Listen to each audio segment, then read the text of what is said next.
అయితే సామాన్య ప్రజానికి అయితే చాలా హుందాగా అనిపించింది. ముఖ్యంగా చంద్రబాబు నాయుడు గెలవడానికి చాలా రీజన్స్. చంద్రబాబు నాయుడు గత ఎలక్షన్స్ లో తనకి అక్కడ పరాజయం పాలవడానికి గల కారణాలను చాలా లోతుగా విశ్లేషించారు. దానికి ఆయన రాజకీయ అనుభవం కూడా ఒకటి తోడు. అంటే ఎక్కడ మనం తగ్గామో, అంటే ఎక్కడ ఓటమి ఉందో దాన్ని విశ్లేషించుకొని ఆయన బౌన్స్ బ్యాక్ అయినటువంటి విధానం అనేది ఇక్కడ నిజంగా మనం అప్రిషియేట్ చేయాల్సిందే ఖచ్చితంగా. ఇప్పుడు ఇంకో విషయాన్ని మనం చూసినట్లయితే జగన్మోహన్ రెడ్డి సింగిల్ గా ఇక్కడ పోటీ చేశాడు. అంటే ఏ పార్టీతోనూ పొత్తు పెట్టుకోలేదు. కానీ ఇక్కడ చంద్రబాబు చూసినట్లయితే పొత్తులకు ప్రాధాన్యత ఇచ్చాడు.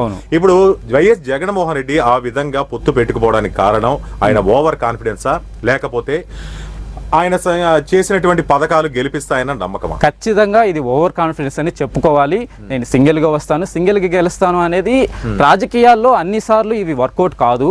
ఖచ్చితంగా ప్రజల అభిప్రాయాలు ఏంటి, ప్రజాస్వామ్యంలో ఇవన్నీ చూసుకుంటూనే వెళ్తేనే ఏ పార్టీ అయినా మనుగడ సాధిస్తుంది. దాంతోపాటు జగన్ మెయిన్లీ ముఖ్యంగా సంక్షేమం మీద దృష్టి పెట్టడము, సంక్షేమంతో పాటు అభివృద్ధి చేస్తున్నాము. ఆయన చేసి ఉండొచ్చు, అభివృద్ధి కూడా చేశాడు, కానీ అభివృద్ధి చేసాము అనేదే ప్రాజెక్ట్ చేయలేకపోయారు వాళ్ళు. మినిస్టర్స్ అయితే ఏమి మేము చేసిన అభివృద్ధి ఇదని చెప్పకుండా మీకు సంక్షేమం ఇచ్చాము, మీ ఇంటికి అందితే మీకు మాకు ఓటేయండి అనేది ఎక్కువ పాయింట్ ప్రజల్లోకి తీసుకెళ్లడం జరిగింది.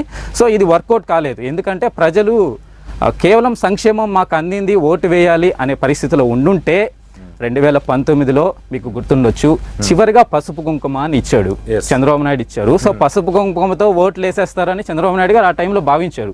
సో అప్పుడు పసుపు కుంకుమ వర్కౌట్ కాదు. ప్రతి ఇంటికి 10,000 రూపాయలు ఎలక్షన్ కి ముందు 1 month ముందు పసుపు కుంకుమ.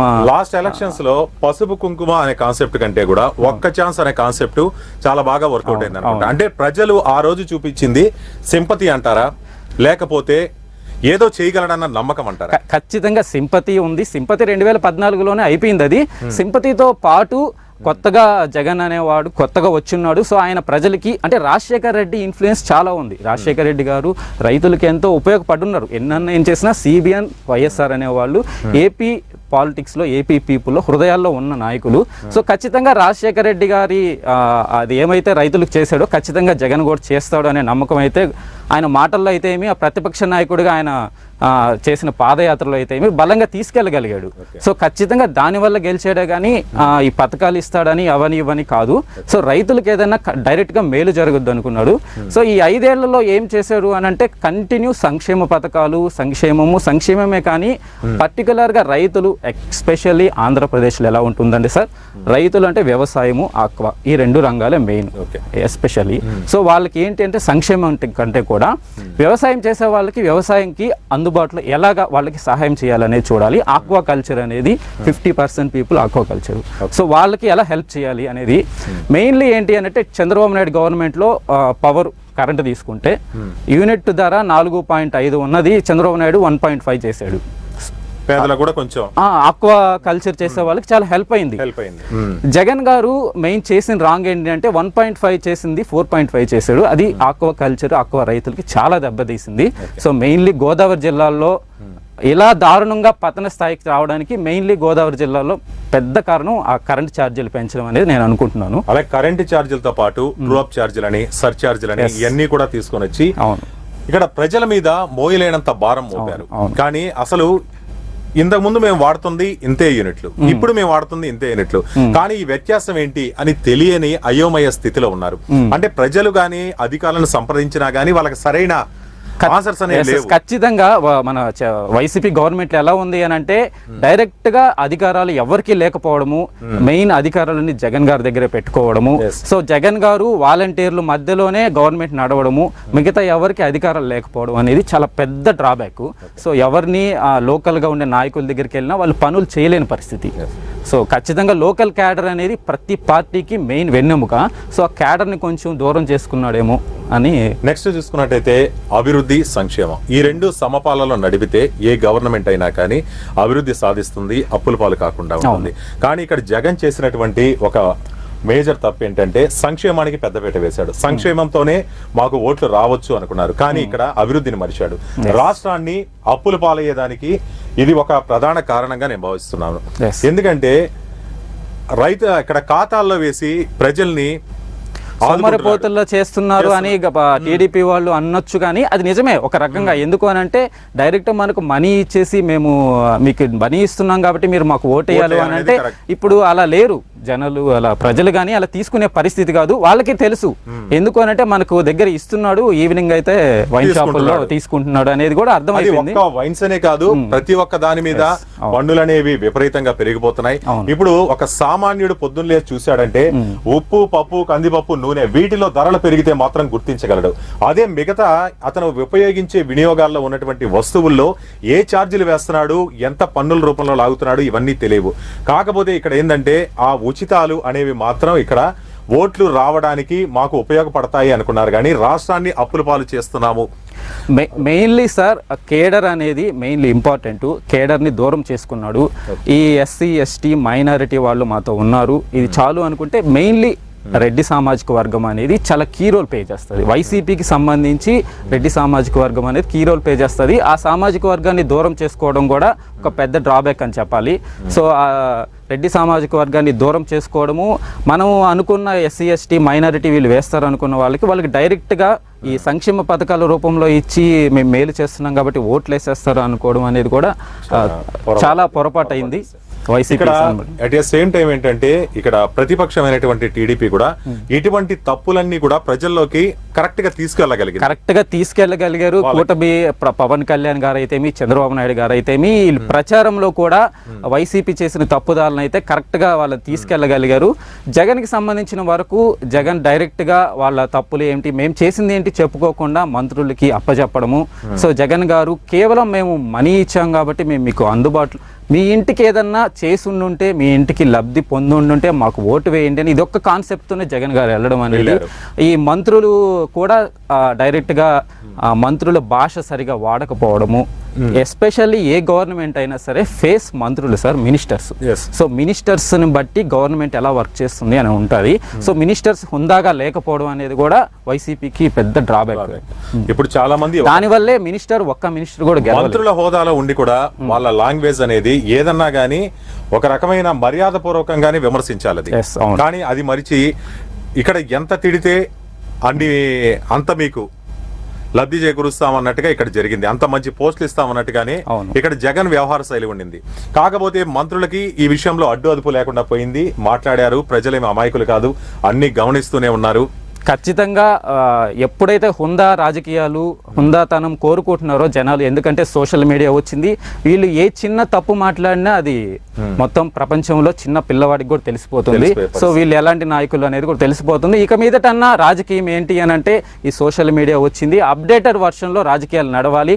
భాష కానీ మాట్లాడేటప్పుడు కానీ కొంచెం చూసుకొని ప్రజలు మెచ్చేలా రాజకీయం నడవాలి. నడిస్తేనే ఏ పార్టీ అయినా మనుగడ చేస్తుంది. ఈ టీడీపీ అయినా రేపు ఇలాగే కంటిన్యూ అయితే టీడీపీ కూడా ఇదే పరిస్థితి ఎదుర్కోవాల్సిన పరిస్థితి ఉంటుంది. కాబట్టి ఇప్పుడు నగిరి నియోజకవర్గంలో చూసుకున్నట్టయితే రోజా అయితే తీవ్ర స్థాయిలో విమర్శలు చేస్తుంది. ఆమె మాట తీరు గానీ ఏదైనా గానీ ఉంటుంది. అసలు ఎంతగా విమర్శిస్తుందంటే వాళ్ళ వ్యక్తిగత జీవితాలని కూడా విమర్శించే పరిస్థితి రోజా మాటల్లో కనపడుతుంటుంది. కానీ ఇక్కడ ఎలక్షన్ దగ్గరకు వచ్చేసరికి పోలింగ్ రోజునే ఆమె మాట తీరు మారిపోయింది. సొంత పార్టీ నేతలే, నా అనుకున్న నేతలే ఇక్కడ నాకు వ్యతిరేకంగా ప్రచారం చేశారు, నా ఓటమి కారణమయ్యారు అంటూ ఆమె కొన్ని వ్యాఖ్యలు చేసింది, వాళ్ళ మీద విమర్శలు చేసింది. అది పేరున ఎవరు చేశారన్నది కూడా చెప్పి చేసింది.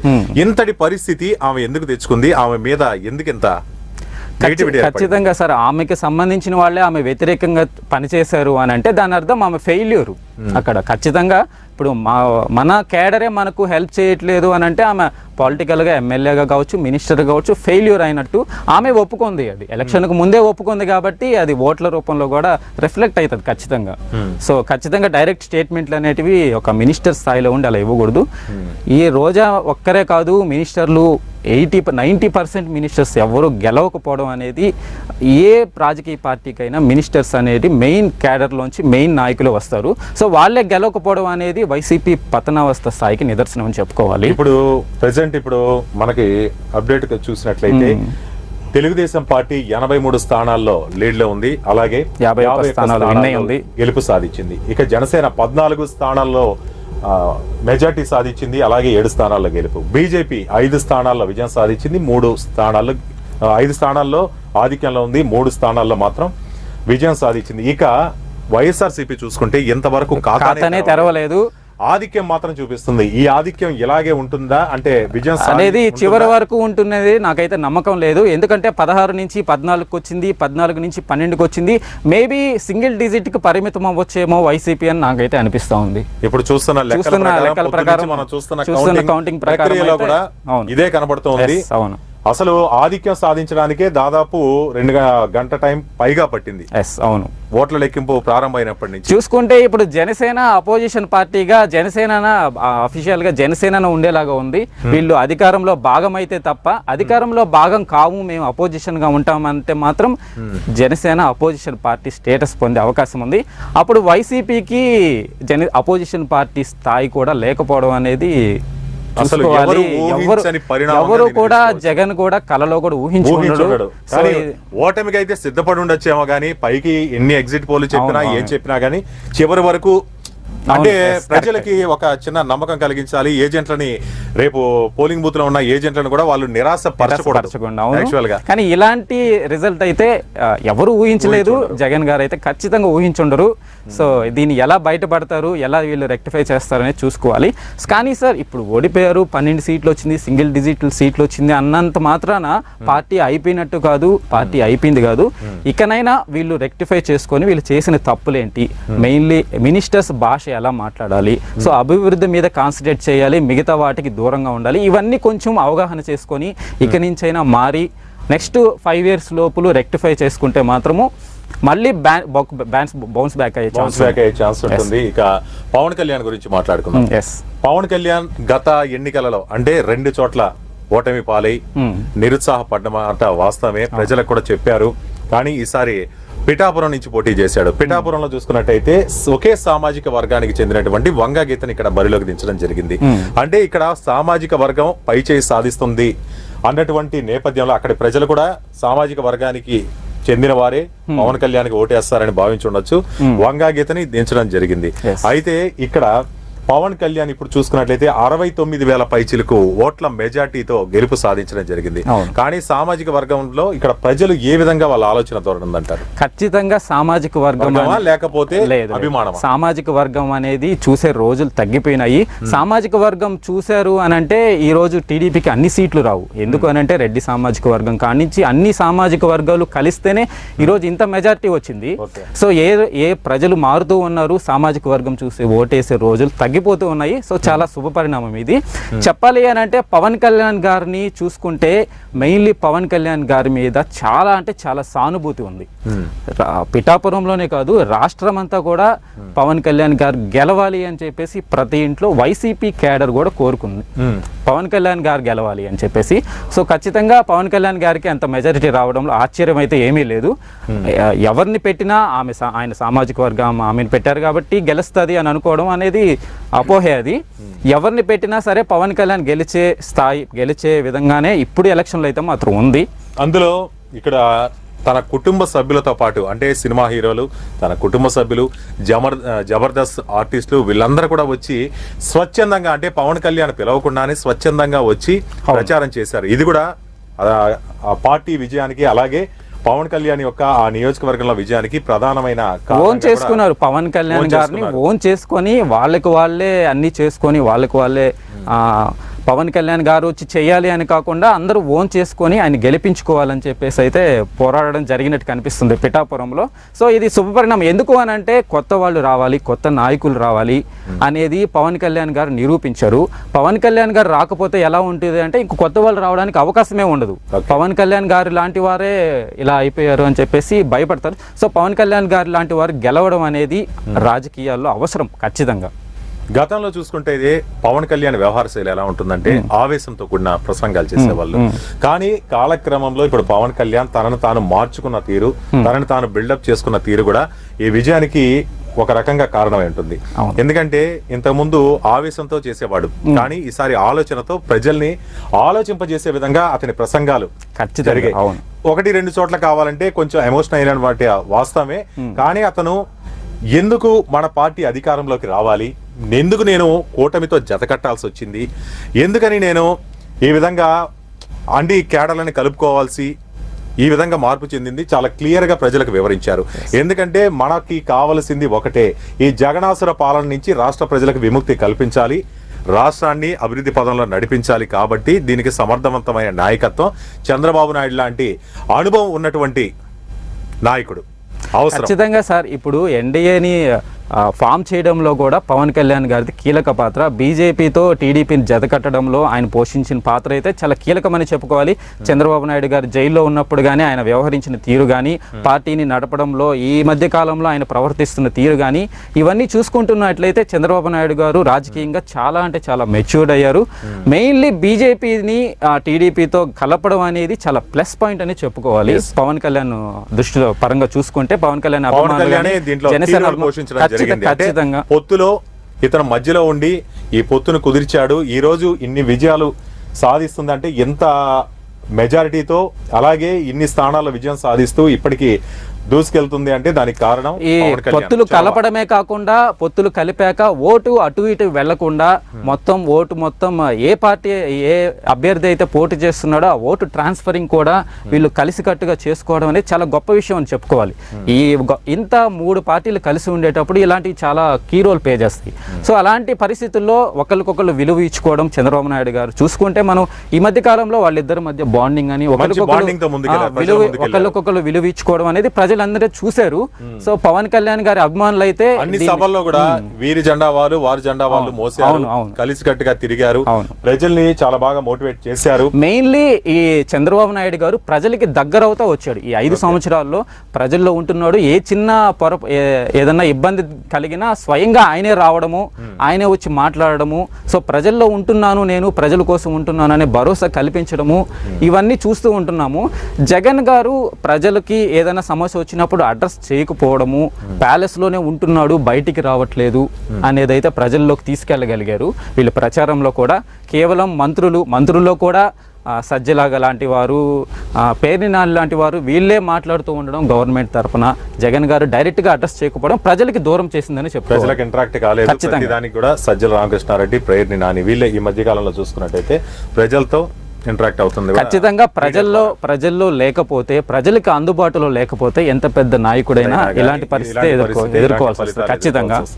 సరే, ఇక పవన్ కళ్యాణ్ మొదటి నుంచి కూడా జగన్మోహన్ రెడ్డి వైసీపీ ప్రభుత్వం చెప్తున్నది ఏంటంటే, దత్తపుత్రుడు అంటూ టీడీపీ పార్టీకి ఒక దత్తపుత్రులాగా తయారయ్యాడు అంటూ చెప్తూ వస్తున్నారు. సరే, అంతవరకు కూడా పొత్తుకు సంబంధించి ఎటువంటి ప్రకటన చేయలేదు. ఎప్పుడైతే చంద్రబాబు నాయుడు స్కిల్ డెవలప్మెంట్ కేసులో అరెస్ట్ చేశాడో అప్పటికప్పుడు ఆగమేఘాల మీద వెళ్ళి పరామర్శించి అక్కడే నేను పొత్తు పెట్టుకుంటున్నాను, కలిసి పోటీ చేస్తున్నాను అని ఆ సందర్భంలోనే ఎందుకంటారు, ఎందుకు ప్రకటన చేయాల్సి వచ్చింది? ఖచ్చితంగా సార్, ఎప్పటి నుంచో చంద్రబాబు నాయుడు గారికి ఆలోచన ఉంది, పవన్ కళ్యాణ్ గారిని కలుపుకోవాలనే ఆలోచన అయితే ఉంది. ఆయన ఎప్పటి నుంచో ప్రయత్నాలు అయితే చేసి ఉంటాడు. ఎందుకంటే అంత రాజకీయ అనుభవం ఉన్నప్పుడు ఆయనకు ఆ చిన్న విషయం తెలియకుండా ఉండదు. 2019 ఎన్నికల్లో ఎవరు అవునన్నా ఎవరు కాదన్నా జగన్ గారు గెలవడానికి, చంద్రబాబు నాయుడు గారు ఓడిపోవడానికి పవన్ కళ్యాణ్ గారే కారణము. ఆయన గెలవకపోవచ్చు, ఎమ్మెల్యేగా గెలవకపోవచ్చు, కానీ ఆయనకు వచ్చిన ఓట్ పర్సంటేజ్ చాలా ఎక్కువ. రెండు రాజకీయ పార్టీల్ని ప్రభావితం చేసే ఓట్ బ్యాంక్ ఆయనకు ఉంది. ఆ విషయం చంద్రబాబు నాయుడు గుర్తించారు, జగన్ గారు గుర్తించలేదు. గుర్తించకపోవడం వల్ల, పవన్ కళ్యాణ్ గారికి విలువ ఇవ్వకపోవడం వల్లే పవన్ కళ్యాణ్ గారిలో ఆవేశం వచ్చింది. ఆ ఆవేశంతోనే బీజేపీతో జతకట్టడము, బీజేపీతో జతకట్టి మళ్ళీ చంద్రబాబు నాయుడుతో జతకట్టడం, ఇవన్నీ జగన్ గారు ఆయన పట్ల వ్యవహరించిన తీరు వల్లే జరిగాయి. ఓకే, నెక్స్ట్ స్కిల్ డెవలప్మెంట్ కేసులో చంద్రబాబు నాయుడిని అరెస్ట్ చేశారు.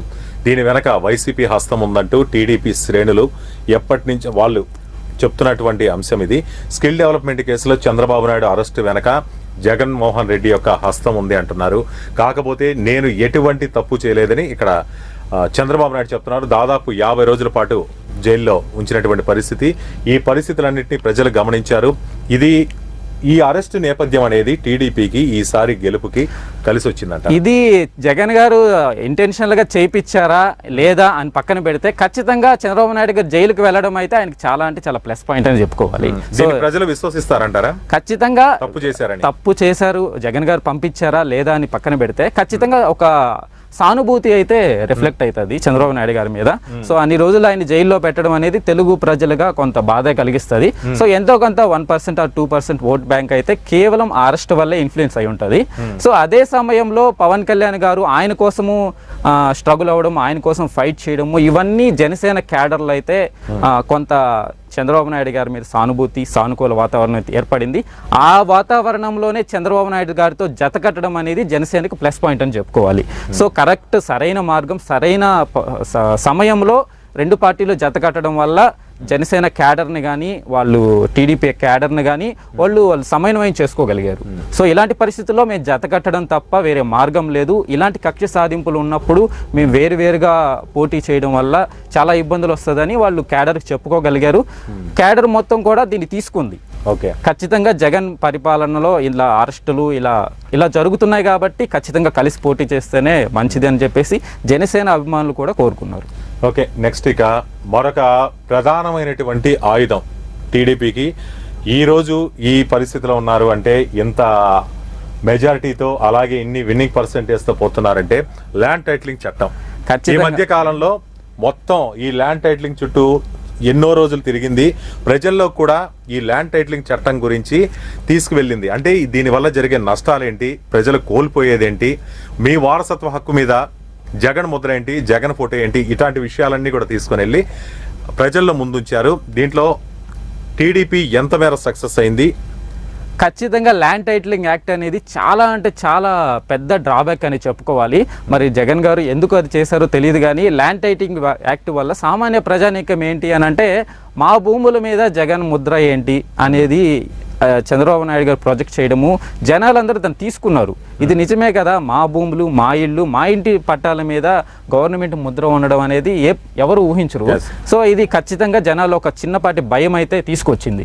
సో మా భూముల్ని ఏమైనా చేస్తారేమో, తాకట్టు పెడతారేమో అని వీళ్ళందరూ చెప్పడము, ఇది జనాల్లో తీసుకోవడం కూడా చాలా పెద్ద ఎఫెక్టే జరిగింది. సో ఈ ల్యాండ్ టైటిలింగ్ యాక్ట్ జరిగేటప్పుడు కూడా కొంత ఎమ్మెల్యే, ఎంఆర్ఓలు కావచ్చు, వీళ్ళు అవకతవకలు అయితే కొన్ని చేశారు. సో ఈ అవకతవకల్లో కూడా చాలా మంది ప్రజలు ఇబ్బంది పడడము, ఎప్పుడు కూడా ఎంఆర్ఓ ఆఫీసుల్లో వర్క్స్ అని అంటే అవకతవకలే జరుగుతాయి. ఇంత పెద్ద ఎత్తున రాష్ట్రం మొత్తం ఒకే పద్ధతిలో ల్యాండ్ టైటిలింగ్ యాక్ట్ చేపట్టి సర్వే చేసి ఇవి చేయడం అనేది జనాల్లో కొంచెం ఆందోళన, ఎలక్షన్ల ముందు జరగడం, దాన్ని తీసుకొని వచ్చి కరెక్ట్ గా టీడీపీ దాని మీద ఫోకస్ పెట్టింది. దానికి సంబంధించి ఆధారాలతో సహా బయట పెట్టింది, బాధితుల్ని మీడియా ముందుకు తీసుకొచ్చింది. ఈ అన్ని పరిణామాలు కూడా వైఎస్ఆర్సీపీకి ఖచ్చితంగా ఈ ఎలక్షన్, ఈవెన్ చంద్రబాబు నాయుడు గారు నా ఆస్తుల మీద కూడా జగన్ బొమ్మ ఉంటుంది చూడండి అని చెప్పడం అనేది చాలా అంటే చాలా అందరూ నవ్వుకున్నారు. సో ఇది జనాల్లో కొంచెం సాఫ్ట్ కార్నర్ అయితే తీసుకొచ్చింది చంద్రబాబు నాయుడు గారి మీద. ఇప్పుడు మనం బ్రేకింగ్ లో చూస్తున్నది ఏంటంటే జనసేన పార్టీ మొత్తంగా చూస్తే 21 స్థానాల్లో కంటెస్ట్ చేస్తుంది. కానీ ఇక్కడ ఆల్రెడీ 8 స్థానాల్లో విజయం సాధించింది, 13 స్థానాల్లో ఆధిక్యంలో క్లీన్ స్వీప్ చేయబోతుంది. 2 అసెంబ్లీ స్థానాల్లో పోటీ చేస్తే 2 అసెంబ్లీ స్థానాల్లో కూడా లీడ్ దశగా వెళ్తూ ఉంది. సో లాస్ట్ వరకు ఇలాగే కొనసాగుతుంది. ఖచ్చితంగా సాధించే అవకాశమే ఉంది ట్రెండ్ చూస్తా ఉంటే. ఇక వైఎస్ఆర్ పార్టీ ఇంతవరకు ఖాతా తెరవలేదు. ఇది నిజంగా చెప్పుకోవాలంటే అతి పెద్ద, అసలు ఒక జగన్మోహన్ రెడ్డికే రాదు, ఈ రాష్ట్ర ప్రజలు కూడా ఒక రకంగా షాకే. ఓడిపోతుందని అనుకోవచ్చు కానీ ఇప్పటికి 8 గంటలకు స్టార్ట్ అయితే ఇప్పుడు దాదాపు ఒక 8 గంటలు గడుస్తుంది. 8 గంటల్లో కూడా ఒక్కసారి కూడా విజయం సాధించలేదు. ఇప్పటికి టీడీపీ 58 స్థానాల్లో విజయం సాధించింది. ఇది రాష్ట్ర ప్రజలకే కాదు, ఆ పార్టీ 2019 ఎలక్షన్ లో జనసేన పార్టీ ఒక్క సీటుకి పరిమితమైంది. సో థర్డ్ ప్లేస్ లో ఉన్న జనసేన పార్టీ సెకండ్ ప్లేస్ కి, ఫస్ట్ ప్లేస్ లో ఉన్న వైసీపీ పార్టీ థర్డ్ ప్లేస్ కి రావడం అనేది ప్రజాస్వామ్యంలో ఏమైనా జరగచ్చు, ప్రజలకి అందుబాటులో లేకుంటే, ప్రజల్ని ఖాతరు చేయకుంటే ఎలాంటివైనా జరగచ్చు అనే దానికి ఇది నిదర్శనం అని చెప్పుకోవాలి. సో ఇక నెక్స్ట్ మంగళగిరి నియోజకవర్గాన్ని తీసుకుందాం. మంగళగిరి నియోజకవర్గంలో లాస్ట్ ఎలక్షన్స్ లో లోకేష్ పరాజయం పాలయ్యాడు. పరాజయం పాలైనా కానీ లోకేష్ ని చాలా అవహేళన చేశారు వైసీపీ పార్టీ వాళ్ళంటే. ఆ అవహేళన ఎలా ఉందంటే అతనికి పప్పు అనే ఒక ముద్ర వేశారు, అలాగే ఎన్నో రకాలుగా అవమానించారు. కానీ అక్కడి నుంచి అతను బౌన్స్ బ్యాక్ అయిన తీరు, అంటే తన మాట తీరులో కూడా, అంటే కొన్ని పదాలు మాట తీరు కావచ్చు, ఆయన ఆహార్యం మార్చుకోవడము, ఆయన మాట్లాడే విధానం మార్చుకోవడము, చాలా ఈ 5 ఏళ్లలో చాలా మెచ్యూర్డ్ అయ్యాడు మాట తీరులో. గానీ చాలా ప్రజల ముందు వెళ్ళాడు, ప్రజలతో చాలా బాగా ఇంటరాక్ట్ అయ్యాడు, యువగలం పేరుతో అవును వెళ్ళాడు. అలాగే అక్కడ ఎప్పుడు ప్రజలకు అందుబాటులో తిరిగాడు. ఖచ్చితంగా నేను మంగళగిరిలోనే గెలవాలి అనే పట్టుదల ఉండింది. ఈ 5 ఏళ్లలో ఆ పట్టుదల నిరూపించుకున్నాడు. ఈ రోజు ఓటమికి నిరాశ చెందలేదు, అక్కడ చెందలేదు. కానీ పోగొట్టుకున్న చోటే రాబట్టుకోవాలనుకున్నాడు. ఈ రోజు ఆ ఫలితం కూడా ఖచ్చితంగా సార్, ఎవరైనా సరే ఒకసారి ఓటమి వచ్చిందంటే ప్రజాస్వామ్యంలో ఓటమికి కుంగిపోవడము, లేదు గెలుపు వచ్చిందని పొంగిపోవడము, ఈ రెండు మంచిది కాదు. ఓటమి వచ్చినా ప్రజల్లో ఉంటే రేపు పొద్దున మళ్ళీ మీకు అధికారం ఇస్తారు. గెలుపు వచ్చిందని అహంకారంతో ఉంటే దించడానికి ఎంతో సమయం పట్టదు. అది తెలంగాణలోనూ చూసాము ఈ మధ్య, ఇప్పుడు ఆంధ్రప్రదేశ్లో చూస్తున్నాము. ప్రజలకు అందుబాటులో ఉండని ఏ నాయకుడిని ప్రజలు అందులో ఎక్కించరు. ఖచ్చితంగా వాళ్ళని దించేస్తారు. ప్రజలకు అందుబాటులో ఉండే నాయకుడినే కోరుకుంటారు. సో అదే చూస్తున్నాం మనం ఏపీ ఎలక్షన్స్ లో. ఇప్పుడు ఇంకొక సంఘటన ఏంటంటే, ఇక్కడ కేతిరెడ్డి ధర్మవరం నుంచి గుడ్ మార్నింగ్ ప్రోగ్రామ్ తో చాలా పాపులర్ అయినటువంటి వ్యక్తి, నిత్యం ప్రజల్లో అందుబాటులో జగన్ తర్వాత అంత పాపులర్ సంపాదించుకున్న వ్యక్తి. గుడ్ మార్నింగ్ పేరుతో మొత్తం అక్కడ తిరుగుతుంటాడు, ప్రజల సమస్యలు తెలుసుకునే ప్రయత్నం చేస్తుంటాడు, అక్కడికక్కడ ఎవరన్నా కష్టాల్లో ఉంటే ఇస్తుంటాడు. కానీ అలాంటి వ్యక్తి కూడా ఇక్కడ వెనుకంజ వేయడానికి కారణం ఏంటంటారు? ఖచ్చితంగా సార్, ఇంతటి వేవ్లో ఎలాంటి కేతిరెడ్డి గారు కానీ ఏ వేవ్ ఏది పని చేయట్లేదు. సో ఇంత వేవ్ అలా ఉండేటప్పుడు పెద్ద పెద్ద నాయకులు కూడా తల వంచాల్సిందే. సో కొంతమేర కేతిరెడ్డి ఇంతకు ముందు కాస్త లీడ్లో ఉన్నట్టు చూశాను నేను. లేదా ఇప్పుడు లేదు, వెనక్కి వచ్చేసారా? సమాచారం. సో ఒక్కొక్క సీటు తగ్గుతూ వస్తుంది. ఈవినింగ్ కల్లా ఇంకెన్ని మారుతాయో తెలియదు. సర్వేపల్లి కూడా లీడ్ లో, ఎన్ని షాకులు ఉంటాయో తెలియదు. సర్వేపల్లి, ముఖ్యంగా సర్వేపల్లి తీసుకుంటే 20 సంవత్సరాల్లో టీడీపీ గెలిచిందే లేదు అక్కడ సర్వేపల్లి నియోజకవర్గంలో. అలాంటి నియోజకవర్గంలో 20 ఏళ్ల తర్వాత టీడీపీ గెలవడం అనేది, సో టీడీపీ కాని నియోజకవర్గాలు, టీడీపీ గెలవని నియోజకవర్గాలు, వైసీపీ కంచుకోట్లు అనుకునే నియోజకవర్గాలు కూడా గెలవడం అనేది చాలా అంటే చాలా ఆశ్చర్యమని చెప్పుకోవాలి. సోమిరెడ్డి గారు గెలవడము, అక్కడ కాకాని గోవర్ధన్ రెడ్డి ఇంతవరకు ఓడిపోయింది లేదు, ఆయన ఓడిపోవడం. మినిస్టర్స్ ఎవరు గెలవట్లేదు సార్, మెయిన్లీ చెప్పుకోవాలి అది. సో మినిస్టర్స్ గెలవకపోవడం అనేది ఏ గవర్నమెంట్కైనా సరే అది పెద్ద దెబ్బ. మినిస్టర్లకి అది అధికారం తీసుకొచ్చిన ఇది కావచ్చు, లేకపోతే మేము గెలుస్తాంలే అనే ఓవర్ కాన్ఫిడెన్స్ కావచ్చు. ఈసారి మాత్రం మినిస్టర్లు అందరూ బొల్తా పడుతున్నారు. మినిస్టర్లకి డైరెక్ట్ అధికారాలు లేకపోవడం కూడా ఇక్కడ మైనస్ అని చెప్పాలి. మినిస్టర్లని కేవలం మీడియాతో మాట్లాడడానికే పరిమితం చేసి వాళ్ళకి అధికారాలు తగ్గించడము, ప్రత్యర్థులపై మాటల దాడి చేసినటువంటి నాయకులకు మాత్రమే మినిస్ట్రీ దక్కింది. ఇక్కడ మనం గుర్తించాల్సిన విషయం అదొకటి. అలాగే కొడాలి నాని గురించి మాట్లాడుకుందాం. కొడాలి నాని ఎంత ఓవర్ కాన్ఫిడెన్స్ తో ఉంటాడో, అలాగే అతని భాష ఎలా ఉంటుందంటే అది సామాన్యులు కూడా అసలు ఎవరు అంటే లేడీసే కాదు అసలు జెంట్స్ కూడా వినలేరు ఆ భాషని. అంటే చంద్రబాబు నాయుడు లాంటి అనుభవజ్ఞుడైన నాయకుడి మీద కూడా నోరు పారేసుకోవడం అలవాటుగా చేసుకున్నటువంటి వ్యక్తి. అలాంటి వ్యక్తి ఈ రోజు ఈ ఓటమిని అంగీకరిస్తాడా? ఖచ్చితంగా ఇది కొడాలి నాని గారికి కానీ, వల్లభనేని వంశీ గారికి కానీ, ఇలాంటి వాళ్ళందరికీ పెద్ద షాక్ అనే చెప్పుకోవాలి. ఆ ఏరియాలో పేర్ని నానితో కలిపి. సో ఇక్కడ భాష అనేది అక్కడ లోకల్గా వాళ్ళు ఎంత పెద్ద నాయకులైనా కావచ్చు, సో ప్రజలు అది తీసుకోవట్లేదు, వాళ్ళ భాషను కూడా చూస్తున్నారు. హుందాగా వ్యవహరించే శైలి కూడా ముఖ్యము అనేది ఈ ఎలక్షన్లో తేటతెల్లం అయిపోయింది. కొడాలి నాని గారు మాట్లాడిన భాష అయితేమి, వల్లభనేని వంశీ గారు మాట్లాడిన భాష అయితేమి, పేర్ని నాని గారు, రోజా గారు, ఇలా చాలామంది ఉన్నారు. వీళ్ళందరూ మాట్లాడే భాష వల్ల కూడా వీళ్ళకి ఓట్ బ్యాంక్ తగ్గడానికి మెయిన్ కారణం అని చెప్పుకోవాలి. సో జగన్ గారు కావచ్చు, రేపు చంద్రబాబు నాయుడు గారు కూడా కావచ్చు, వాళ్ళ మంత్రులని భాష కొంచెం జాగ్రత్తగా మాట్లాడే విధంగా వీళ్ళు తర్ఫీదు ఇవ్వడమో, ట్రైనింగ్ ఇవ్వడమో చేస్తే తప్ప ఇలాంటి పరిస్థితులు మారవు. ఏ రాజకీయ పార్టీ అయినా హుందా రాజకీయాలు చేయాలి, హుందాగా మాట్లాడితేనే ప్రజలు గౌరవిస్తారు. నెక్స్ట్ కొడాలి నానినే ఇంతకుముందు ఓటింగ్ కేంద్రానికి వెళ్ళాడు, అభ్యర్థిగా వెళ్ళాడు, అక్కడ ఉన్నాడు. కానీ మధ్యలోనే ఎలక్షన్ కౌంటింగ్ మధ్యలోనే కొడాలి నాని గారు, వల్లభనేని వంశీ గారు ఇద్దరు రావడం మధ్యలోనే వెళ్ళిపోవడం జరిగింది. ఇది నిజంగా వాళ్ళకి షాకింగ్ పరిణామం. షాకింగ్, ఎవరు ఊహించుండరు. వీళ్ళు తేరుకోవడానికి కొంత సమయం అయితే పడుతుంది, విశ్లేషించుకోవాలి, వీటన్నిటికి కొంత సమయం అయితే పడుతుంది. విశ్లేషణ ఎలా చేసుకుంటారు, ఎలా ముందుకు పోతారనే దాని మీదే వాళ్ళ పార్టీ భవిష్యత్తు అయితే ఆధారపడి ఉంటుంది. సో ప్రస్తుతానికైతే పవన్ కళ్యాణ్ గారిని విజువల్స్ చూస్తున్నాము. ఆయన చూడడం అంటే ఇన్ని సంవత్సరాల స్ట్రగులింగ్, ఇన్ని సంవత్సరాల కష్టం, ఇన్ని సంవత్సరాల బాధ తర్వాత ఒక్కసారిగా ఒక పెద్ద రిలీఫ్ అనే చెప్పుకోవాలి. చెప్పాలంటే ప్రజలు కూడా చాలా కోరుకుంటున్నారు సార్, పవన్ కళ్యాణ్ గారు లాంటి వాళ్ళు గెలవాలి. ఎందుకు అని అంటే కొత్త తరం రాజకీయ నాయకులు రావాలి, నీతి నిజాయితీ ఉండే వాళ్ళు రావాలని కోరుకుంటున్నారు. పవన్ కళ్యాణ్ కూడా తాను ఎందుకు గెలవాలన్నది కూడా ప్రజలకి అతి సున్నితంగా అర్థమయ్యే రీతిలో అసలు ప్రతి ఒక్కరి హృదయాలను కలిచివేసే విధంగా ఆయన ఒక వీడియో కూడా రిలీజ్ చేయడం జరిగింది. అది బాగా వర్కౌట్ అయింది. అందులో ఆయన ఇంటరాక్ట్ అయిన విధానం గానీ, ఆయన ప్రసంగాలు గానీ ఈసారి గెలిపి ఆయన్ని అధికారంలోకి తీసుకొచ్చాయి. ఇక చంద్రబాబు నాయుడు అయితే కుప్పంలో ఆయనకి ఇంకా తిరుగుండదు ఎలక్షన్ లో. ఇక్కడ జగన్మోహన్ రెడ్డి పులివెందుల్లో ఏ విధంగా, పులివెందుల్లో కూడా జగన్మోహన్ రెడ్డి గారికి ఈసారి మెజారిటీ తగ్గింది, చాలా తగ్గింది. ఓకే, సో పులివెందుల కడప అనేది జగన్మోహన్ రెడ్డి గారికి అని వైసీపీకి కానీ కంచుకోటనే చెప్పాలి. కడపలో కూడా చాలా స్థానాల్లో ఓడిపోవడము, మెయిన్లీ కడప ఎంపీ ఇవన్నీ ఓడిపోవడం అనేది చాలా. పులివెందులలో ఇప్పుడు మెజార్టీ తగ్గడానికి కారణం వైఎస్ వివేకానంద రెడ్డి హత్య కేసుకు సంబంధించి అటు సునీత అంటే ఆయన కుమార్తె కానీ అటు సౌభాగ్యమ్మ కానీ ప్రజల ముందుకు వచ్చి ఒక హంతకుడిని కాపాడుతున్నారంటూ వాళ్ళు బహిరంగంగానే అవినాష్ రెడ్డి గురించి వ్యాఖ్యలు చేశారు. ఇది పులివెందుల నియోజకవర్గానికి సంబంధించినటువంటి వ్యక్తే మన ఇక్కడ. సో అన్ని కర్ణుడి చావుకి కారణాలు అన్నట్లు అన్ని ఎఫెక్ట్ అయినాయి. మెయిన్లీ కుటుంబం కూడా జగన్ గారికి వ్యతిరేకంగా రావడం అనేది చాలా, అంటే కడపలో కావచ్చు రాయలసీమ మొత్తంలో కావచ్చు చాలా పెద్ద ఎఫెక్ట్ అని చెప్పుకోవాలి. రాయలసీమ ఎటు తిరిగి కాంగ్రెస్ పార్టీకి ఒకప్పుడు, ఇప్పుడు వైఎస్ఆర్ పార్టీకి కంచుకోటనే చెప్పాలి. అలాంటి కంచుకోట కూడా ఈ రోజు బీటలు బారిపోయింది. కారణం ఏంటి అని అంటే ఇవే మీరు చెప్పినట్టువే. సునీతమ్మ ఎటువైపు చూసినా గానీ అతనికి అన్ని డ్రాబ్యాక్లే చుట్టుకుంటూ వచ్చాయి. ఖచ్చితంగా ఎంతైనా రాజశేఖర రెడ్డి గారి కూతురు, ఓట్ బ్యాంకు ఎంతో కొంత ఆమె రిఫ్లెక్ట్ చేసే ఛాన్సెస్ ఉంటాయి. సో ఆమె రిఫ్లెక్ట్ చేసిన ఓటు బ్యాంక్ అంతా కూడా టీడీపీకి రావడం అనేది టీడీపీకి ఇంకొంచెం ప్లస్ పాయింట్ అని చెప్పుకోవాలి. ఇక ఇప్పటి వరకు వచ్చిన ఫలితాలను మనం అప్డేటెడ్ గా చూసుకున్నట్లయితే 69 స్థానాల్లో లీడ్ లో ఉంది, 64 స్థానాల్లో విజయం సాధించింది. మొత్తానికి వైఎస్ఆర్సీపీ ఇప్పుడే మనకు అందిన సమాచారం మొదటి ఖాతా తెలిసింది, మొదటి బోని 12 స్థానాల్లో అయితే ఇక్కడ ముందడుగు వేసింది. జనసేన అయితే 21 స్థానాల్లో 8 స్థానాల్లో విజయం సాధించింది, 13 స్థానాల్లో లీడ్లో కొనసాగుతుంది. బీజేపీ పార్టీ ఇక్కడ వైఎస్ఆర్సీపీ పార్టీ కంటే కూడా ఇంకో 2 స్థానాలు ఎక్కువ విజయం సాధించి 3, అలాగే 5 స్థానాల్లో ఆధిక్యం తీసుకుంది. 2019 ఎలక్షన్ లో BJP vote percentage 0.5%, YSR party vote percentage 50%.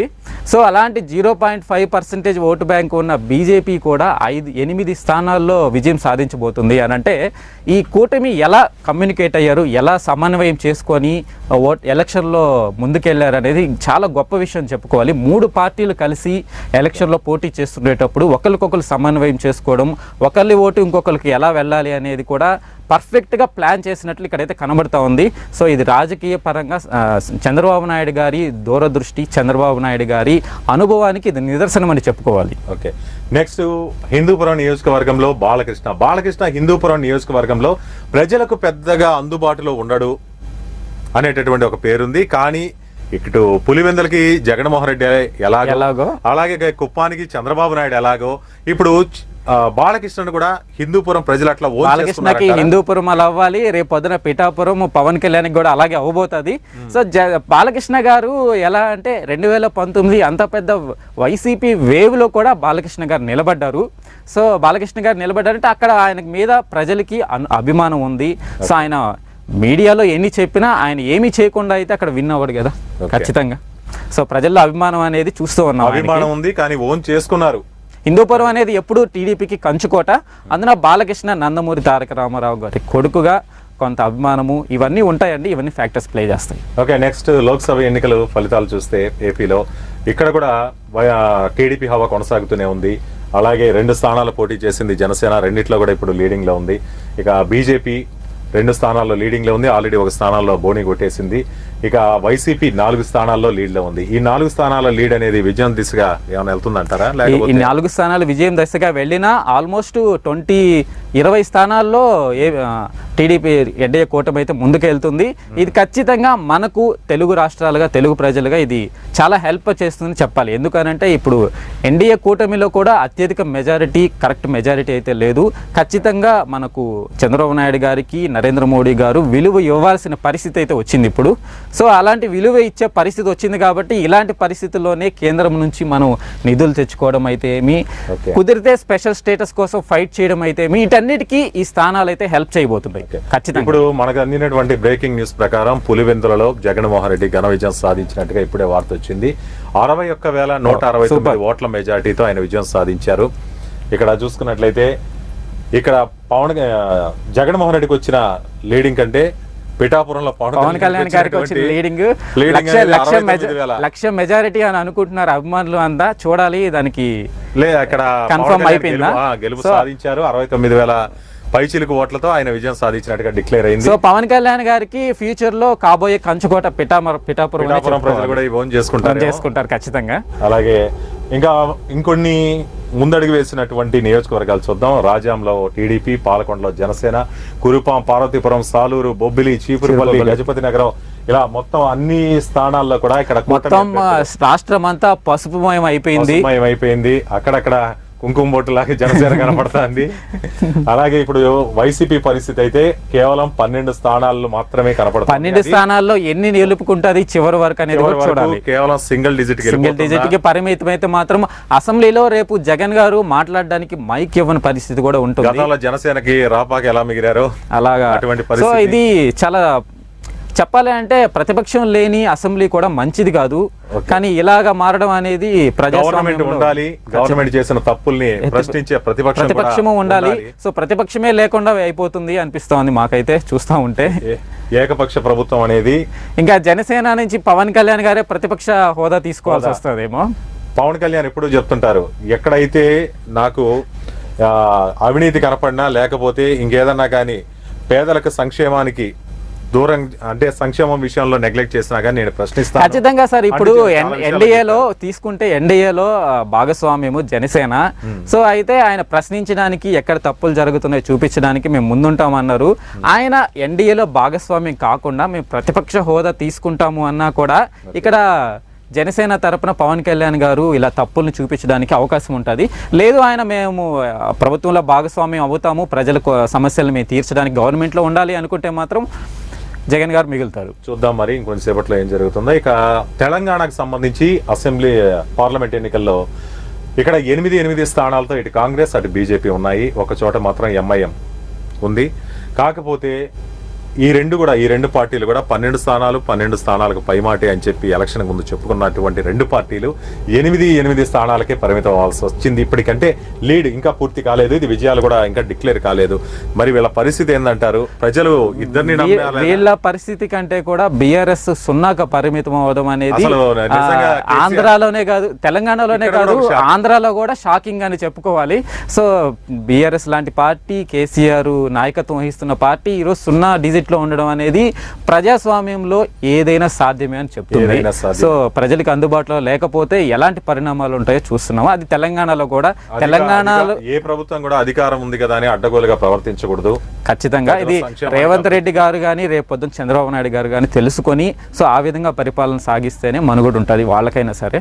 Okay, final గా ఇక లోక్సభ ఎన్నికలు మొత్తం 543 స్థానాలకు జరిగినటువంటి లోక్సభ ఎన్నికల్లో ఇక్కడ ఎన్డీఏ కూటమి 294 స్థానాలు, అలాగే ఇండియా కూటమి చూసుకున్నట్లయితే ఇప్పటి వరకు 231 స్థానాలు, అదర్స్ 18 స్థానాల్లో ఇక్కడ లీడింగ్ లో కొనసాగుతున్నాయి. ఇక్కడ ఇండియా కూటమికి విజయావకాశాలు ఉన్నాయా? ఎన్డీఏ కూటమికి విజయావకాశాలు ఖచ్చితంగా సార్. ఎన్డీఏ కూటమి ఇలా ఇంత అంటే 400 సీట్లు వస్తాయని ధీమాగా ఉన్న పరిస్థితిలో నుంచి ఈరోజు 280కి 290కి పరిమితం అవడం అనేది నరేంద్ర మోడీ గారి హవా కూడా కొంచెం తగ్గిందని చెప్పుకోవాలి. సో ఇండియా కూటమి పుంజుకుంటుంది అని కూడా చెప్పుకోవాలి. ఖచ్చితంగా ఈ సీట్లను చూస్తే అర్థమవుతా ఉంది. ఎన్డీఏ భాగస్వామ్యంలో ఉన్నా కూడా ఎప్పుడు బీజేపీ ఎన్డీఏ భాగస్వామ్యంలో ఉన్నాము అని అయితే గుర్తించలేదు. మేము బీజేపీ పార్టీ అన్నట్లే ఉన్నారు. సో ఆ విధంగానే వాళ్ళు 5 years నుంచి వాళ్ళ గవర్నమెంట్ అలాగే నడుస్తుంది. సో ఈ రోజు అయితే బీజేపీ మేము సొంతంగా బీజేపీ అని చెప్పుకునే పరిస్థితి లేదు. ఎన్డీఏ భాగస్వామ్యం అన్ని పార్టీల అభిప్రాయాలు తీసుకునే రేపు పొద్దున ఏదైనా సరే బిల్లులు కానీ ఏదైనా నిర్ణయాలు తీసుకునే పరిస్థితికి వచ్చింది. సో ఇక్కడ మొత్తంగా చూసుకున్నట్లయితే ఈసారి ఎలక్షన్స్ మాత్రం ఊహకందని పరిణామాలతో ఫలితాలు మన ముందుకు వస్తున్నాయి. ఇప్పుడే ఇక్కడ ఒక స్థానం ఇంతకుముందు 11 స్థానాల్లో లీడింగ్ లో ఉంది, ఒక స్థానంలో విజయం సాధించింది. ఇప్పుడు 9 స్థానాలు రెండు విజయం సాధించింది వైసీపీ. ఒక స్థానం కూడా తగ్గింది. చూద్దాం మరి ఎంతవరకు ఉంటుందో, మరి ఎటువంటి ఫలితాలు చివరికి నిలుస్తాయో, ఎన్ని స్థానాల్లో ఏ పార్టీలు నిలుస్తాయన్నది మళ్ళీ చూద్దాం. అంతవరకు చూస్తూనే ఉండండి 1TV news. Stay tune 1TV.